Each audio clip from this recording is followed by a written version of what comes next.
Welcome, children. Our today's topic is physical features of India in relation to its political story, its history.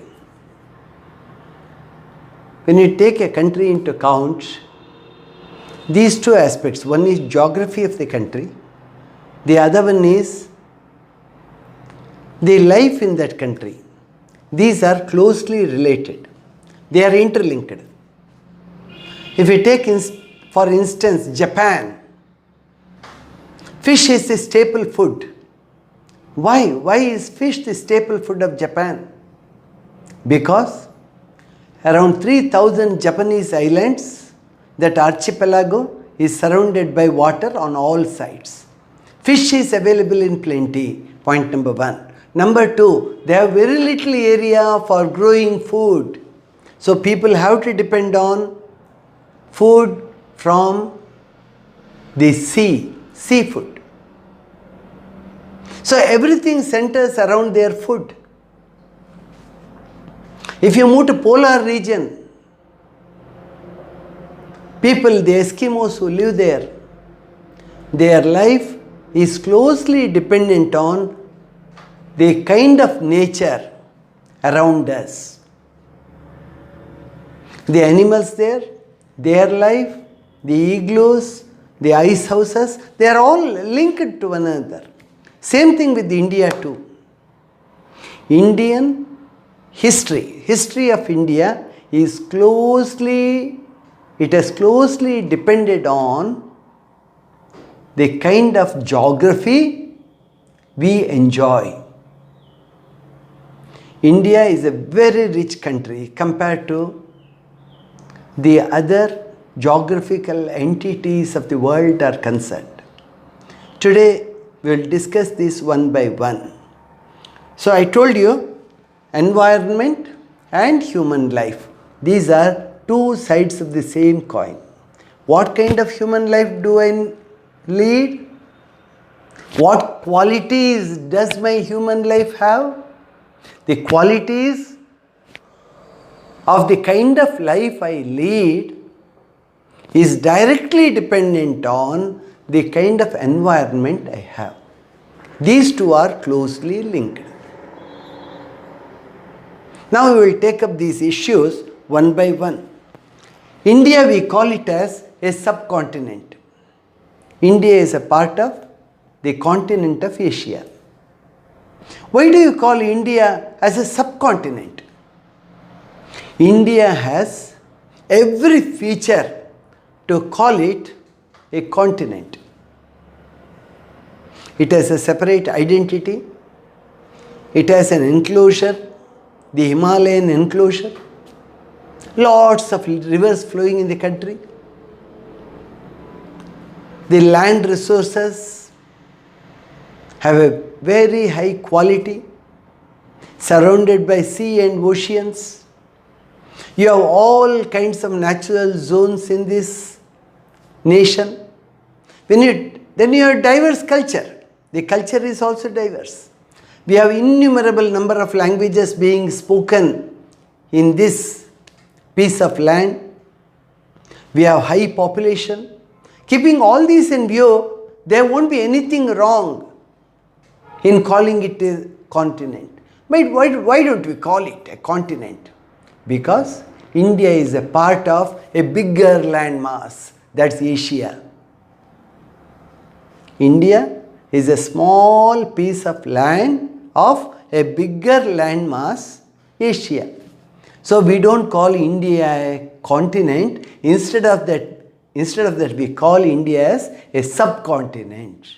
India is a subcontinent. But you don't call other countries in Asia as subcontinents. We don't. But India has got a special place. In the world geography, the experts say India can be called a subcontinent. It has everything there. In this subcontinent, we have everything that the humans can lead an independent life. India is a peninsula. Why is India a peninsula? What is a peninsula? Peninsula is a landmass covered by water on 3 sides and land on 1 side. We'll see here map of India. Here we have the Himalayan mountains. In the north we are covered by the Himalayan mountains. So it's covered by land. In the south we have the Indian Ocean. In the west we have the Arabian Sea. In the east we have the Bay of Bengal. So on the east, south and west we have the water bodies. In the north we have land covering India. Such a piece of land we call as peninsula. So India is a peninsula. It is covered by water on 3 sides and it borders with land on the remaining 1 side. So India is a peninsula.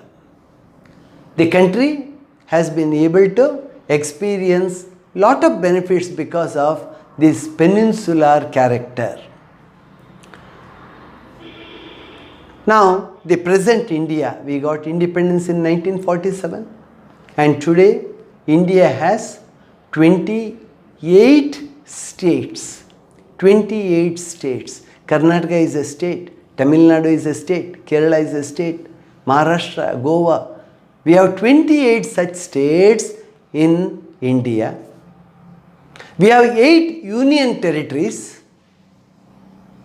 They are directly managed by the center in a democratic way. 8 union territories, 28 plus 8 plus 1. That is the union territory earlier. Now we call it as national territory of India, that is New Delhi. A special significant position we have given. It's a national territory because Delhi belongs to the entire country. So it is under the direct control of central government. Some unique powers are there in administering Delhi. It has its own local body too. So 28 states plus 8 union territories plus 1 national territory. So this is the composition of India politically, the political composition of India. Geographical divisions we will see. Geographically, we have the high mountains in the north. Northern high mountains. Then we have the Indo-Gangetic plains here. The third part is the central plateau and the coastal region here, the sea coast. So we have divided India into 4 geographical zones. High mountains in the north, Himalayan mountains, Indo-Gangetic plains here, then you have central highlands or central plateau, and the 4th one is the coastal area. The coastal area. Let's just discuss a little bit about each of these. Highlands here, very high they are. Himalayan high mountains. These highlands reaching a height of nearly 5 miles in some places. 5 miles height, 8 kilometers. Foreign forces have not been able to invade India for the simple reason we have high mountains in the north. During our entire history, you do not see any invasion from this side. We had the Chinese civilization here. That was also a well appreciated civilization. They had expansionist ideas, but they were not able to intrude into Indian territory, the sole cause being the Himalayan mountains. But we had intruders, we had invasion of India from the northwestern part, from this part. How is it? The Himalayan mountains are not that high here. And you have some valleys there, especially Khyber Valley. It comes somewhere here, Khyber Valley. And Bolan Valley, Khyber and Bolan valleys here have permitted foreign kingdoms to invade India.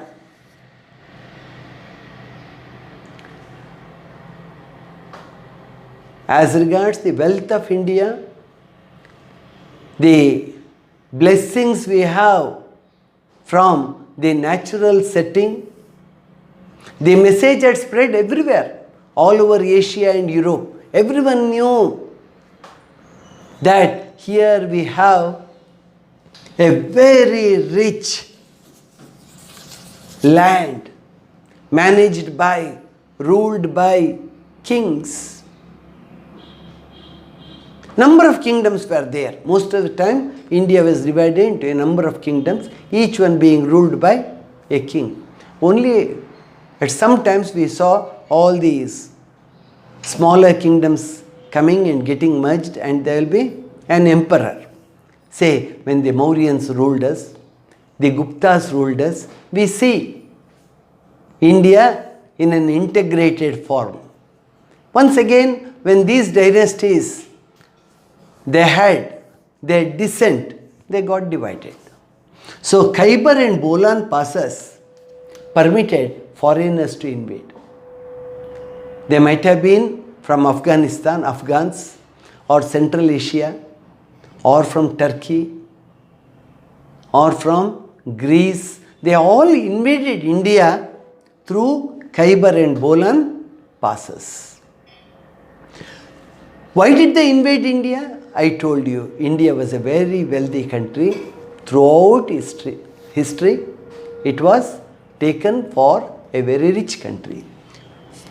The main reason had been the plains, fertile plains of river Indus and river Ganges. Indus and Ganges rivers. Other nations of the world, kingdoms therein, they used to feel that the most fertile region, if at all it is there in the world, it is none other than the Indo-Gangetic plains of India. Lots of battles have been fought between different military forces for claiming control over the Indo-Gangetic territory. You cut across our history during different periods, you see lots of battles have been fought in this region. Around Delhi, Panipat, Kurukshetra, then Allahabad, then here all along the border of Bengal and the Bihar, UP part. It is a story of battles, one after the other being fought. All because the kingdoms wanted to have a claim on, control on this fertile plain. Even today, out of 138 crore people of India, 50 crore people are living along the Gangetic Valley. You can make out how fertile it is. 50 crore people. Yet, they all live happily there.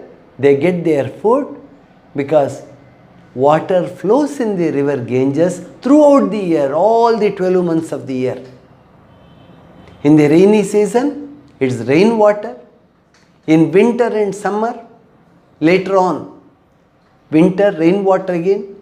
And as it comes to summer, temperature rises and ice starts melting. Again, Ganges will be full. So it's a blessed land. It's a blessed land. River Indus and river Ganges and Brahmaputra too. They never go dry like South Indian rivers. In South India, the rivers will be full to their brim in the rainy season. But once the months of December and January set in, they start drying up. In summer, they become totally dry. Thanks to some of the dams we have built, people in this area, they get enough water in summer too. So that is the difference. So most of the invasions on India have been prompted by the fertile land here. Then you have the Vindhya mountains, Vindhya ranges here, river Narmada here. River Narmada and Vindhya mountains, they divide India into north and south. Here you have the Malwa plateau, the central highlands here, and you have the Deccan plateau here. Together we call it as Central Plateau. Central Plateau is also rich from the viewpoint of minerals, mineral wealth, and kind of soil, a different kind of soil you have. Yet we grow many different kinds of grains and food items in this area too. Then you have the coastal line. Here the western coast, here the eastern coast. The part which is close to the sea. Here you call it as Konkan coast. Konkan coast. The upper part of the western coast. From Gujarat, say up to Goa. Then coming down, you call it as Malabar coast. Malabar coast and Konkan coast, together you call it as western coastal plains. On the other side, you have Utkal coast here, northern part. Come down, you have the Coromandel coast. Together you have the eastern coastal plains. All along the western coast and the eastern coast, you have a number of ports and harbors here. Number of them. Not even now, in the historical period too, all these ports had been active. Ports at the places where rivers join the sea, you will have ports. And these ports were active. We had trade with other countries of this hemisphere, of the eastern hemisphere. We had established relationships with them. We had friendly relations. We were selling goods from India. We were importing a lot of things from them. So India had relations with other parts of the world, mainly in the eastern hemisphere. Eastern hemisphere of the world, through these active ports throughout history. You see the Mughal times, period of Marathas, period of Krishnadevaraya. During all these periods you find India had the links, India had the connection. Now we have many harbors too added to the ports. It's a rich maritime period for India now. So the geographical structure of India has contributed a lot to the historical nature of India. Indian history has been directly impacted, affected by the kind of geographical structure or features we had.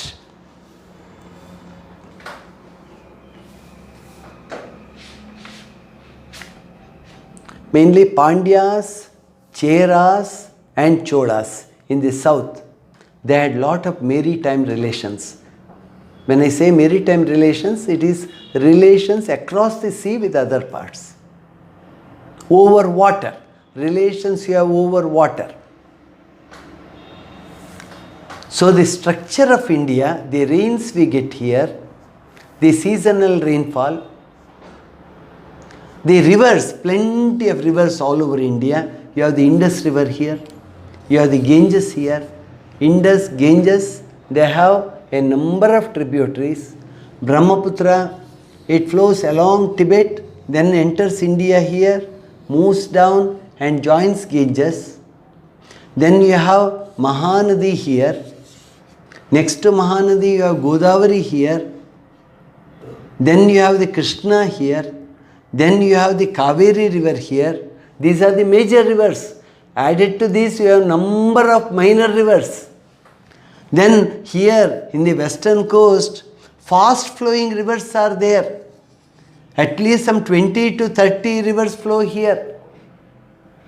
They join Arabian Sea. These rivers join the Bay of Bengal. Then you have the mighty Tapati river flowing towards west. Then you have one more mighty river, Narmada, flowing towards west. See how the rivers have got interspersed over the entire Indian subcontinent. You do not have any space to be called deserted. We cannot grow anything here. Population is very dense or it's mediocre, medium. Only here in this part we have the great Indian desert, the Thar desert. But there too you have cities, you have population, some dynasties which have ruled India. They hailed from this Rajasthan, Rajaputs especially. They were very adventurous people. They were adventurous people. If at all some of the Indian kingdoms had put a brake on invaders, the Rajaputs, they get the priority, number one. They get ranked number one. They are highly adventurous. They were warring people, warring dynasties. They never used to shirk away from war.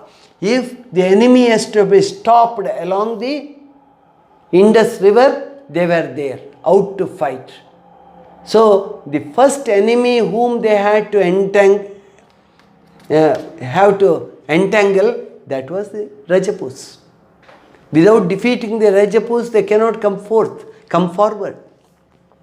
Okay, this is in a nutshell. I have given you the beauty of this land in terms of its geographical features and the stand it had during the Indian history. We will discuss about the prehistory period. Thank you.